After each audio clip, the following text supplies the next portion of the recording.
do a little recap, just briefly, and then we're going to take it farther. So we talked about how the hips, let's get a prettier color than that, huh? The hips are the fulcrum of the body. So we articulate. It's a leverage system. It's a really interesting and a fascinating way to look at the body as an engineering issue. There's balance, we have to be stable, and then there's action, we have to propel, and oftentimes explosively. So as we look at the hips, we'll notice that the hips become a flywheel. We can throw the torso and all forward, or we can stand it up, or we can pull it back if you're a contortionist, probably this far. Well, I guess maybe we can handle that, the average person. But we can go back and forth, and also, it'll get messy if I do it, but also in and out of the page. And likewise, we'll put that back there, it's very crude.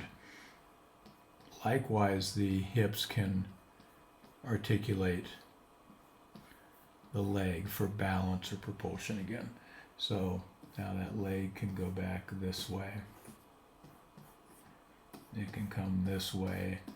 It can go into the page or out of the page.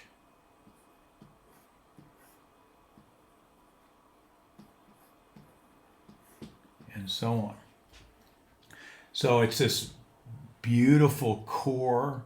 When we look at the spiritual traditions, the Eastern especially, the core, root chakra, base chakra, grounding chakra that ties us to Mother Earth, and then going all the way up to the crown and sometimes above, ties us to heaven.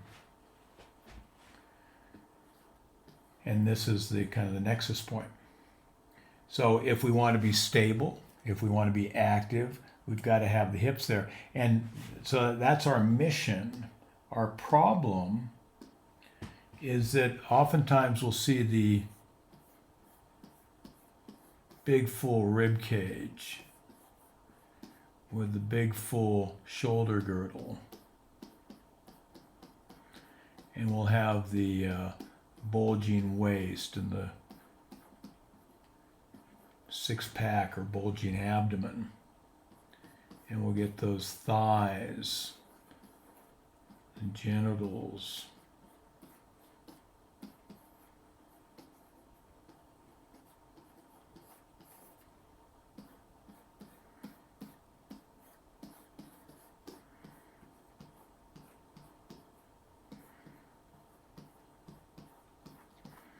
Like so. And where's the hips? They disappeared. And if we do that, it's not going to feel solid and connected. It's not going to feel grounded. In any kind of sports activity, any kind of dance, any kinetic action, the power all comes from the hips. So when you swing a baseball bat, or you swing your glove or the golf club, or you do an arabesque in the air or whatever it is, it's hips. Hips are the power source.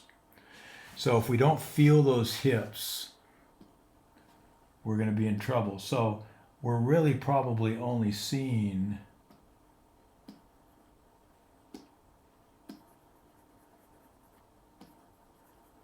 that much of the hips.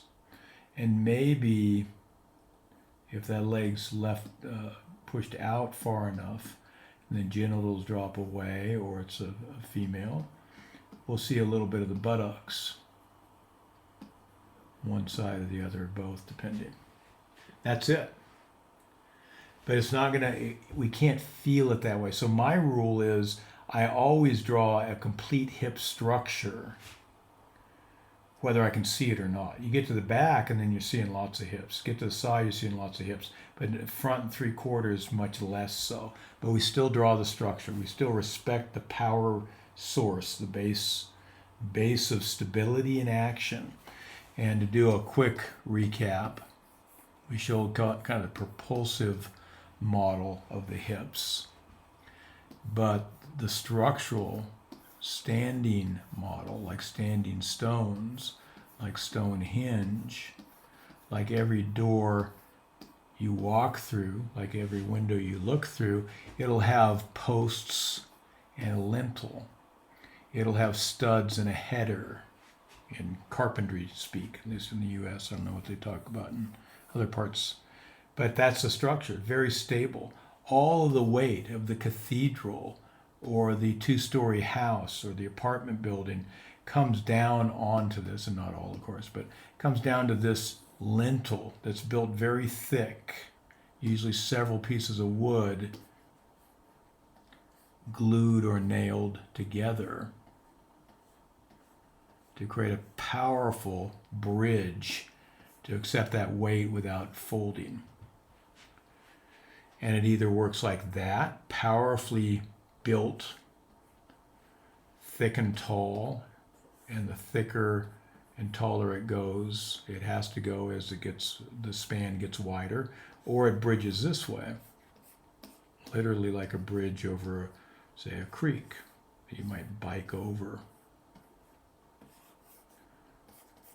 And then the posts of the cathedral for that dome arched doorway rather than flat linteled doorway spans over the banks of the broken landscape, over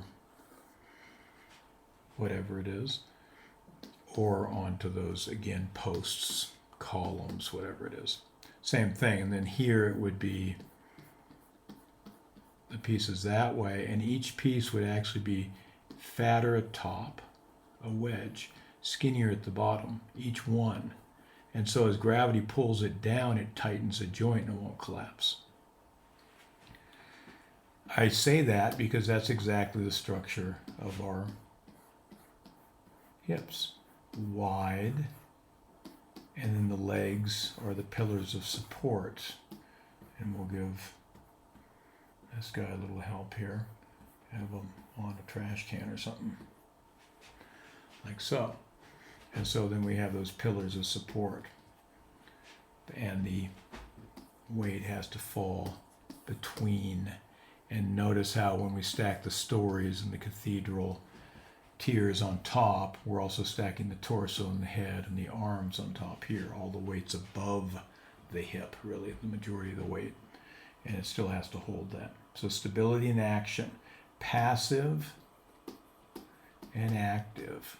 It's one of the big ideas I think about a lot. And of course, in my particular style, I err radically towards the active. I'm doing action figures, superheroes kind of thing. You might want to go exactly the opposite, or you might want to balance between. All are great choices. Okay, so that's basically it. There's some interesting architectural quirks to the hips. Pelvis just means bowl. They go not straight down like Stonehenge, but the joint of the thigh goes into the side, the lower side.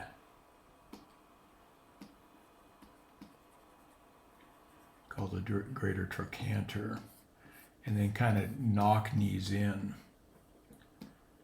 Does not come vertically down if the legs are close together anyway. Comes in, and then it's the shin bones, the fibula, and primarily the tibia. And these are oftentimes, I'm taking a meditation class actually right now. And he calls these, it threw me at first, he goes, okay, relax your thighs, relax your knees, relax your columns.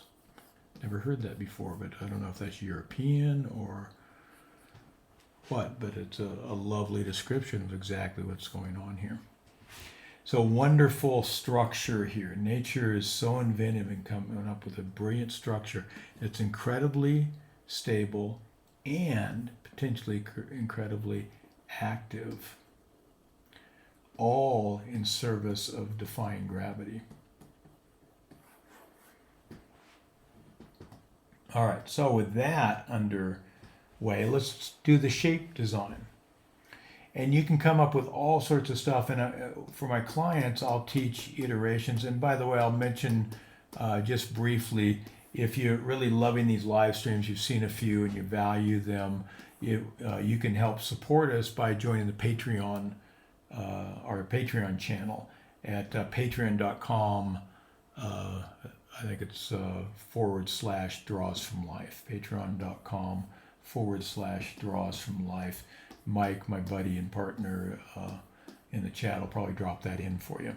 So it's $8 a month, pretty inexpensive. I give you at least a live stream. I'm doing quite a bit more this week, and for the next month, I'm going to give more than one live stream, a recording, a training, I should say, in there.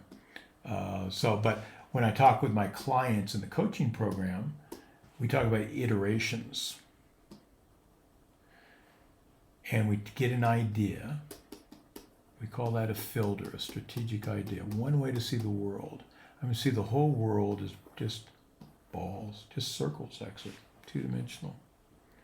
And then that's going to be my simple idea that gets me started on this incredibly realistic figure. And then I might add other ideas to it. But I start with an idea. If we can make that idea really simple, we're not overwhelmed.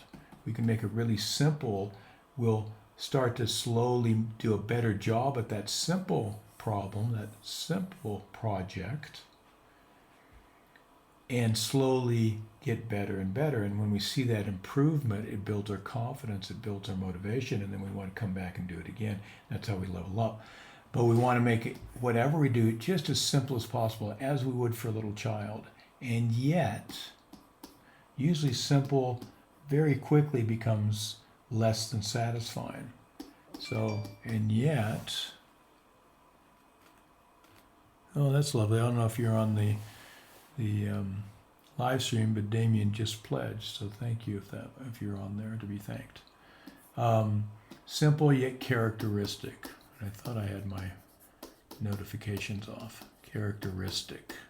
I want to make it as simple as I can because it's easier, makes it funner, more likely to have successes, which builds my confidence, builds my motivation. When I'm relaxed, not stressed, I also slip into flow states where I'm smarter, more creative, remember things long-term, memory gets better. All sorts of things happen that are good things when we slip into those flow states. It all starts with not being so stressed. So I try and make things really simple so I don't get stressed. And when I teach someone, they don't get stressed. Stress is going to happen, but we can at least minimize the stress, maximize the joy. And then we start adding more sophistication, a little more characteristic. So instead of that, I'm going to do that for the head. And then I might make it more of a true egg where it's thicker at the skull and skinnier at the face. And I might slowly adjust the proportions. That's a little too long and narrow. That might be a little too fat and wide. And I'll keep refining that step by step, iteration by iteration, until it rings more and more true of whatever my idea is. I stayed basically just as simple, but I was more careful, more observant, and made it more characteristic. And then I can start refining. Maybe it's a little more boxy at the bottom, and so on.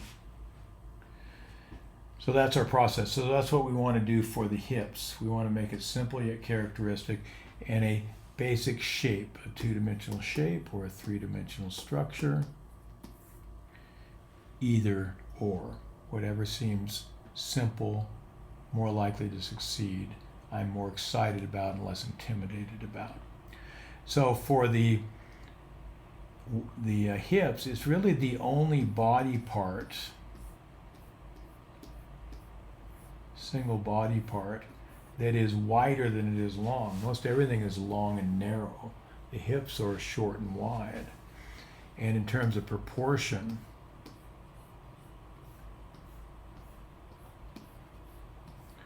they're roughly 2 by 3. which is very much what the rib cage is.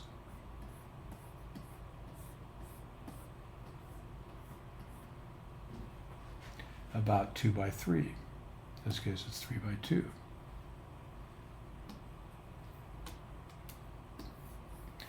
And for the female, the hips are a little bit, ever so slightly, and this is all on average, just broad, gross generalities.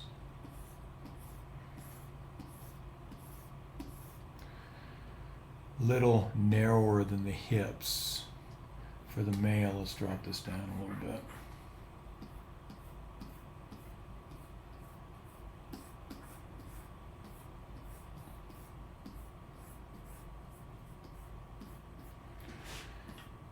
For the male, the rib cage is about as wide as the hips. Again, just general kind of caricatured, general characteristic.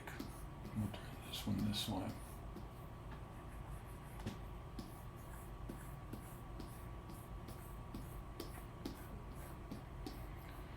Like so.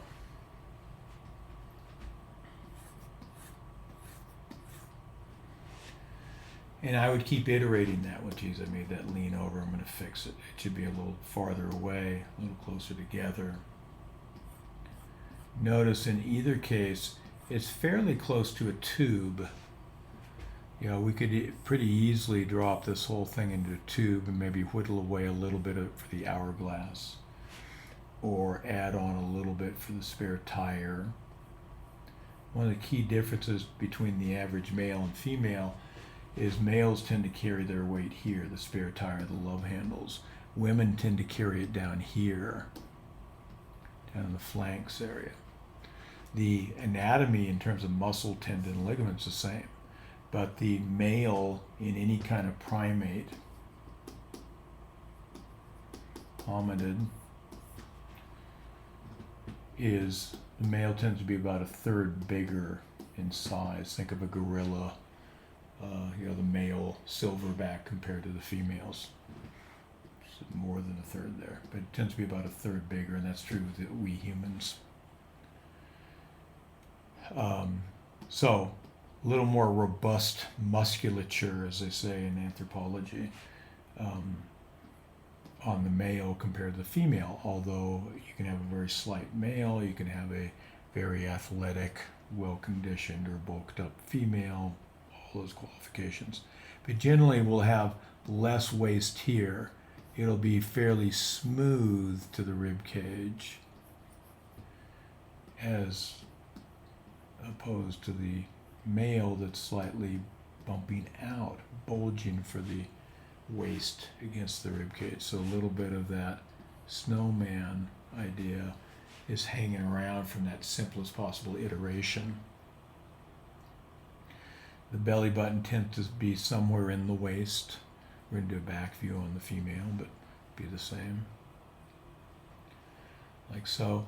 And because the men get their storage for the winter, the fat, a little more there than other places, and women don't get it here, but down here, with the narrower, smoother transition of the waist and a little bit of the addition of storage fat, we tend to get, not as I drew here, a bulging box, and I'll explain it in a second, but a little bit more of an hourglass. I'm sorry, a little bit more of a miniskirt idea.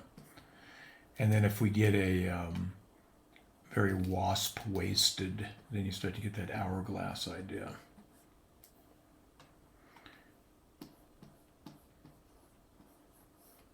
Like so. And it's this feminine body or male body of the torso, which is the base structure of life, the fulcrum, the base of power in here, base chakra, all that kind of stuff. with the torso that holds all the organs, the heart, all the life energy in there comes from this root, and then is dispensed, doled out to the limbs and such. That's the basis of all vases, basically. You can get that, or you might get that.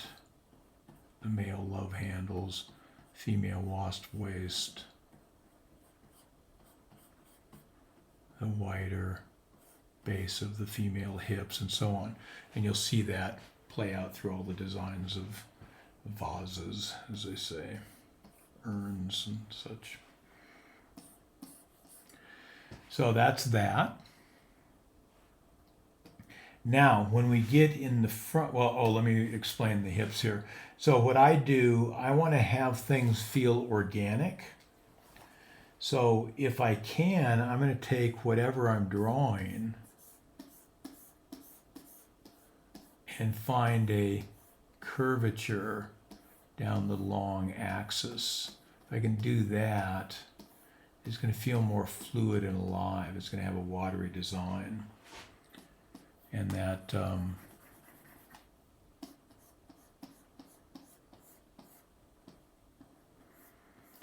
that beautiful curved design might well break around a corner, or a slow curve, or a tight curve. But if I can make it long and curved, it's going to feel watery and alive. Hips, because they're short in that long axis, and they're a block, they're solid for support, structure, and propulsion, for power, storing energy in there to the biggest, strongest muscles of the body, all that good stuff. We don't get that at all. Now we can create it in addition. When we add waist and ribcage to it, then we can have it part of this greater dynamic action. And we love that when that happens. But on its own, it's fairly architectural, as we started out with that post and lintel idea. But to do that, it's just not, it's simple, but it's not in character of the body. So what I'll do is I'll bulge each side for two reasons. One, it feels a little bit more organic, little more characteristic, I guess for three reasons. A little more characteristic of the bulging muscles of full mass, the convex contours, bulge, or every once in a while a little bind and bulge, that kind of stuff. So it's more characteristic of what we see, and it suggests an accordion. It goes in at the top, and in at the bottom, and out in the center. Now, if we're looking at a front view of the male, let's say, then this underneath, going in at the top and in at the bottom, we don't see that so much. We don't see any of this top, because the stomach and these waist areas, the obliques, come in and cover that, as we saw before. And then if we put this guarded attention at the thighs, we can see again how the vase action is happening one way or another, all the way down the body.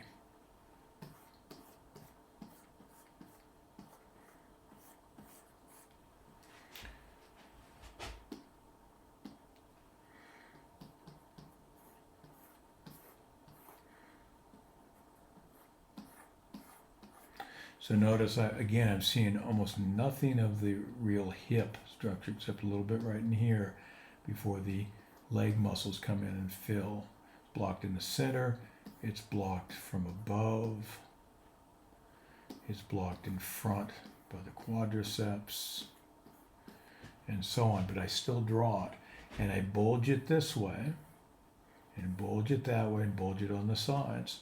top and bottom get lost in the front, but the sides show up. When the legs are closer together, or as I've drawn them here, right at attention, military attention, then we'll get this smooth transition between thigh and hip, and we don't really, at the simplest construction, don't differentiate them.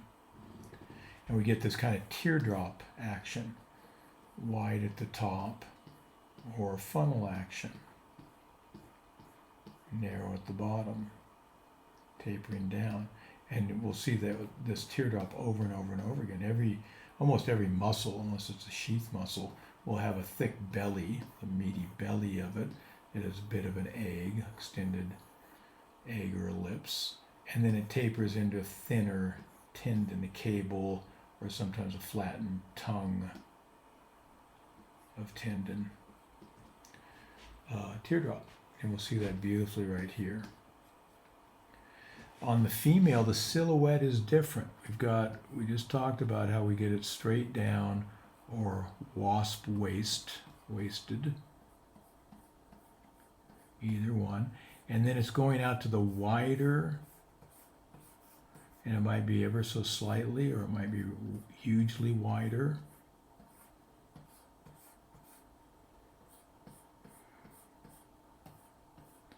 Here's the buttocks in here.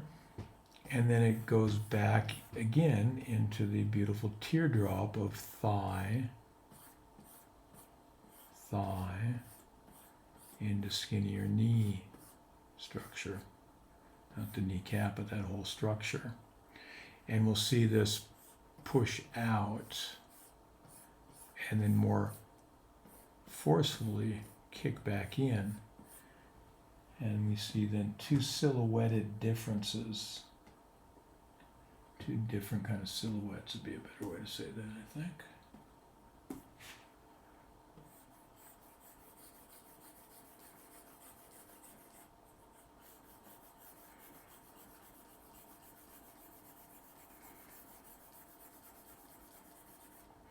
So we get much more of a diamond shape.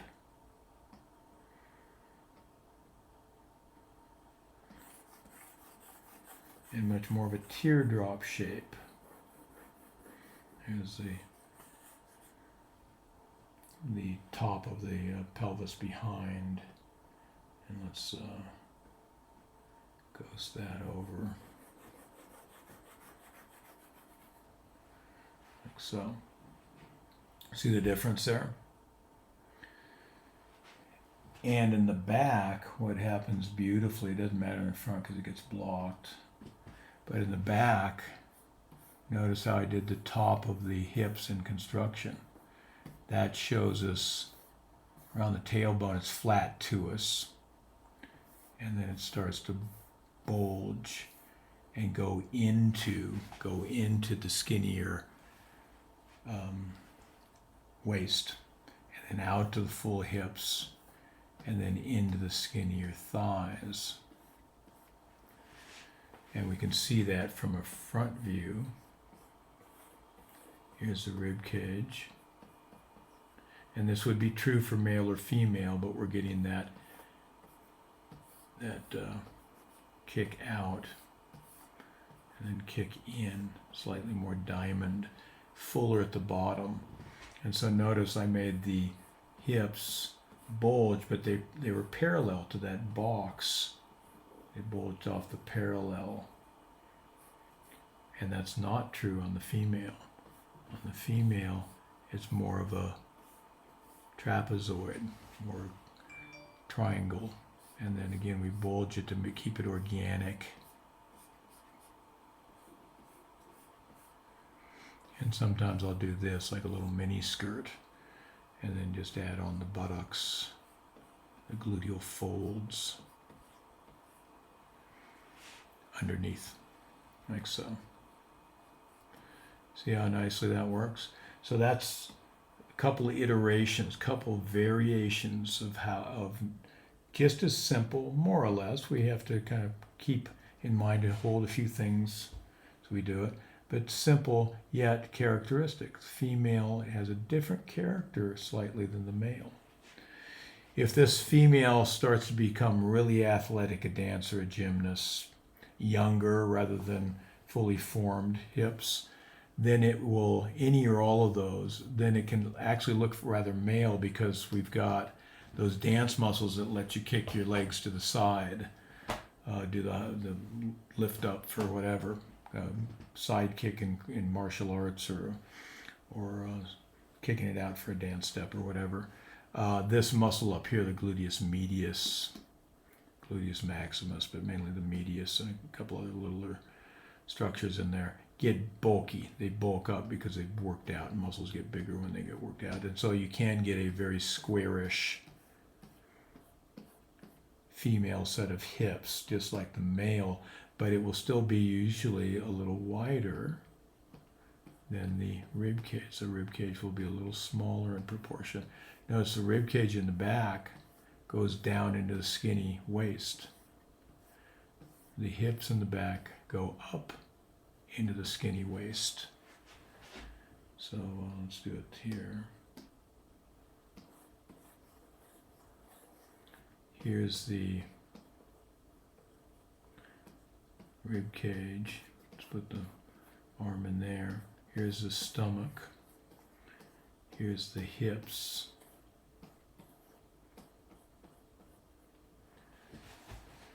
Notice how the hips have to go into the skinny waist. The rib cage goes into the skinny waist.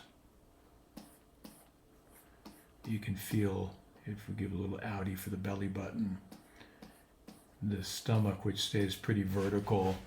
If I suck at my stomach, pretty vertical in an upright position.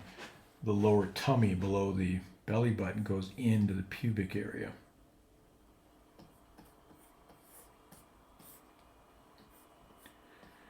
Goes into the finish of the hips. That fulcrum, look at the spiral of energy.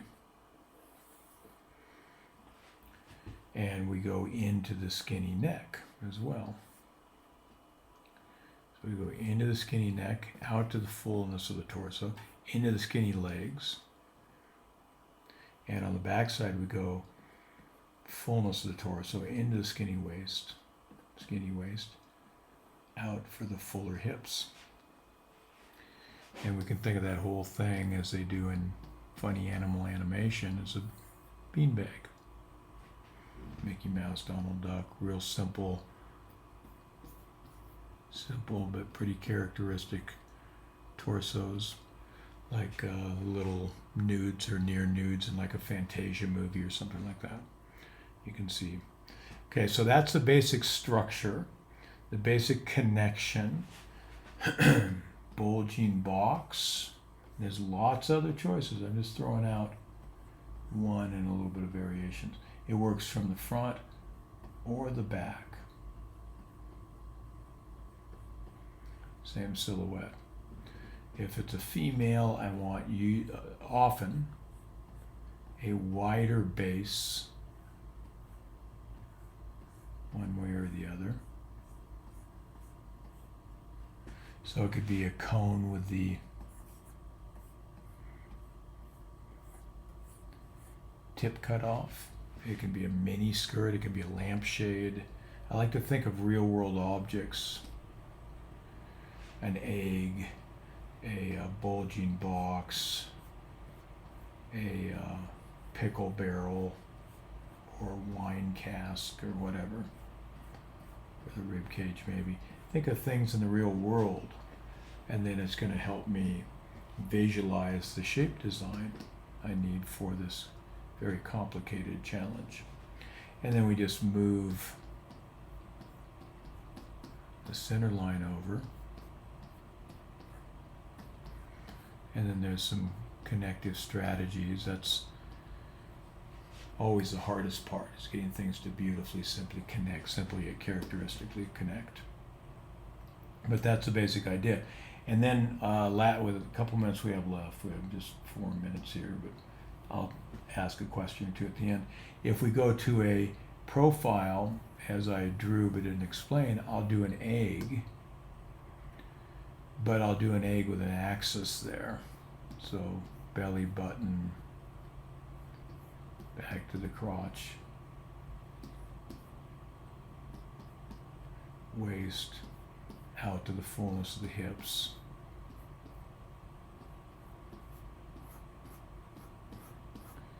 And then connecting somehow with the legs. So notice it's going back this way. So I'll do an egg that's tilted forward a little bit. It oftentimes is tilted slightly more forward, not always at all, but often. For the female, since the hips are a little bigger relative to the proportion of the rib cage compared to the male, then we're counteracting sometimes that tilt forward of the rib cage and then the tilt back to balancing act there. And then I can take that and make it a bulging box again if I wanted to. Do that. Same idea.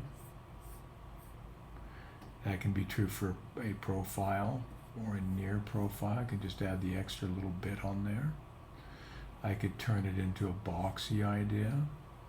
I could turn it into a boxy idea that tapers out like a lampshade or a mini skirt. I could make it boxier on the top and maybe rounder on the bottom, so the box turns into 2 eggs.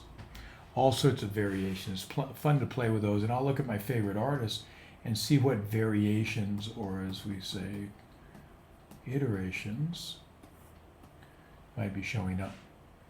So from a simple tube, or a simple egg, or one egg hiding behind the other, to a mashup of several ideas, to a mini skirt, to a bulging box, all sorts of variations and possibilities, and just play with them. See what you like, which seems to look like the reference to you.